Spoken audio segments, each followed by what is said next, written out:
If I'm talking to somebody, I'm saying, why don't you get in business? I'm saying, okay, Aaron, why don't you get in business so you can lower your taxes and get that cash flow.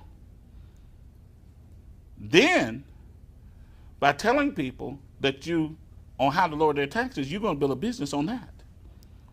So I want her to teach a strategy, not sell a product. There's a big difference on those two things, isn't it? The two people that I'm going to recruit are going to be different, aren't they? Okay. As a matter of fact, some people aren't going to even look at them as good salespeople, but they're going to have big checks. Okay? Because it's the strategy, not super sales. Does that make sense? Okay? All right. So now we got some cash. We got the money from the taxes.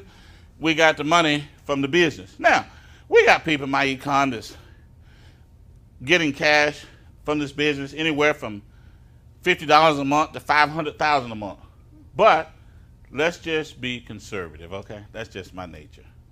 What if we only had $600 a month? $300 from taxes and $300 from the business. What could we really do with that, you know? Because somebody look at that and say, yeah, but what y'all going to really do with that?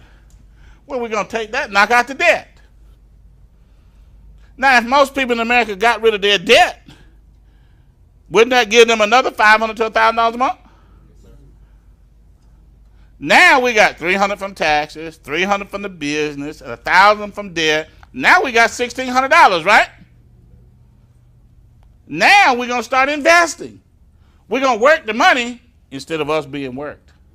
That's the key to being wealthy in America. That's capitalism. That's the business that we're in. That's what we teach. Because, see, think about it.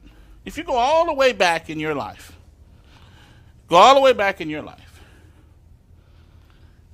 and you say, now, who taught me about money? And how much money did they have?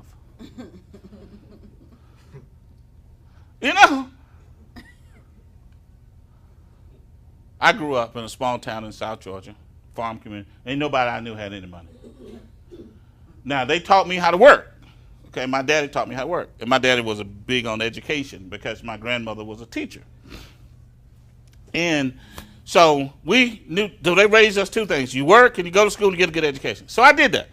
I got to Georgia Tech on Greyhound and Broke, and I left Georgia Tech on Greyhound and Broke. I had a really good education, and I worked really hard, okay? And I played football and made a lot of folk over there a lot of money, but I didn't have any of it. So I went out to Seattle.